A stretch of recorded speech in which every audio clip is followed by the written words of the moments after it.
My name is Jim, and I used to tell myself that my gaming instinct was just a hobby. You know, a way to unwind. It's a side of me that loves to optimize and be efficient, like a race car driver, always looking for the perfect line. But being a dad means you're always driving in a school zone. It took a simple farming game to make me face the hard truth. The relentless clock in Stardew Valley didn't just teach me how to manage my farm, it showed me that, as a dad, the most important resource isn't gold or energy, it's time. And my instinct to game for hours was declaring war on my commitment to the people who actually matter. This isn't another I Quit Gaming story.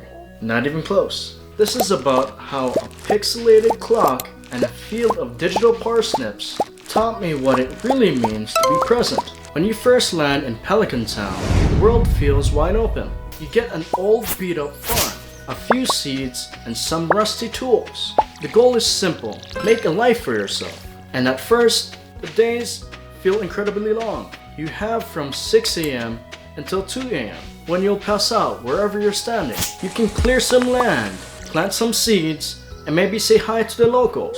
It's relaxing. But then, the instincts kick in. You find the mines, and you just know you can get 5 levels deeper. You get a fishing rod, and tell yourself, just one more cast. Before you know it, you're planning your farm layout with the focus of a military strategist, cross-referencing crop yield charts on a second monitor. All of a sudden, that long day doesn't feel so long. The clock in the corner becomes a drill sergeant barking at you. Each 10-minute chunk of game time, a reminder that your window of opportunity is closing. I remember one night so clearly. I was in the mines, deeper than I've ever gone before. I was on fire. My backpack was bursting with loot. I glanced at the clock, 1:30 a.m. My brain felt like a bomb disposal expert with seconds on the clock.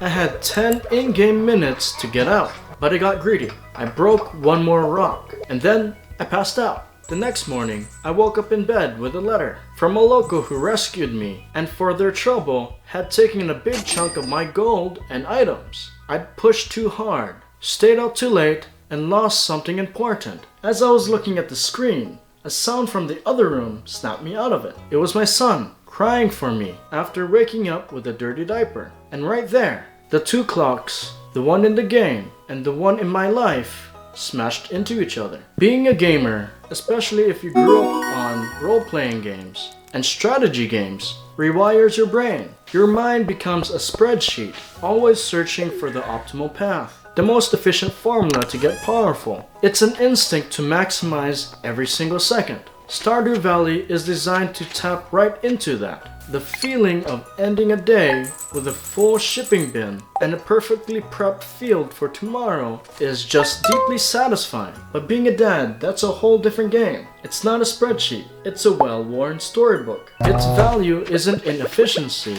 but in the comfort and smells it brings with every repetition. It's about dropping everything to go look at a weird bug in the backyard. My gaming instinct screams at me to use my free time to level up, to progress, to achieve. But my commitment as a father just asks me to be there.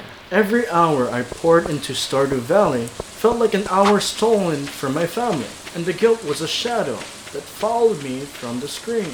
I'd be watering digital crops, while my wife was handling feeding times, and a voice in my head would whisper that I was being selfish, optimizing a fake life, while my real, most important one was happening just one room away. The game even has this bizarre way of mirroring it. You can get married and have kids in Stardew Valley. You can build a nursery and soon enough, you'll have a pixelated toddler running around. But here's the kicker, they never grow up. They're a toddler forever. Interactive decorations in your digital home. And that's when it hit me. I was pouring all this time and energy into a digital farm, raising crops that would die after the end of a 28-day season, and raising children who were literally frozen in time. Meanwhile, my real-life child was growing up, his own seasons changing in what felt like a blink of an eye. That relentless clock in Stardew Valley wasn't the enemy, it was the lesson. If this story is hitting home for you,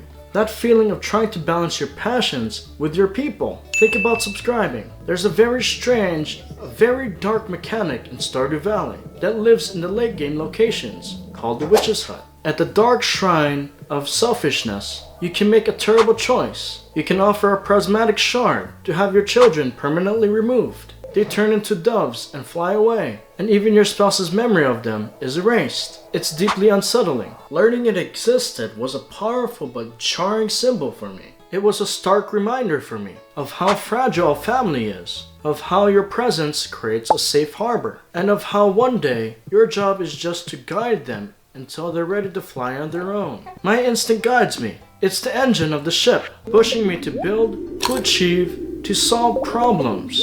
That's the gamer in me. But my commitment to my family was my anchor, my presence, my support. That's what gives my family their safe passage. This whole realization didn't make me quit Stardew Valley. It just made me play it differently. I stopped chasing the perfect run. I stopped acting like a competitive chef in a high-stakes tournament and started just enjoying making pancakes on a Sunday morning. I started treating it less like a game I had to win and more like a space to simply relax. It's a game I can pause in a split second when I hear, "Babe, can you help me with baby?" It's a game that my child can watch me play, pointing at the funny-looking chickens and ask about the crops. Gaming is still my escape, but it's not an escape from my family. It's an escape I can share. That's how I recharge my own batteries, so I can be a better, more present father. It's no longer about the desperate race against the clock. It's about enjoying the journey, both on the farm and in my living room. It's about realizing the greatest achievement isn't a cellar full of ancient fruit wine or a finished community center. It's a home full of laughter. I thought Stardew Valley was a game about farming. It's not.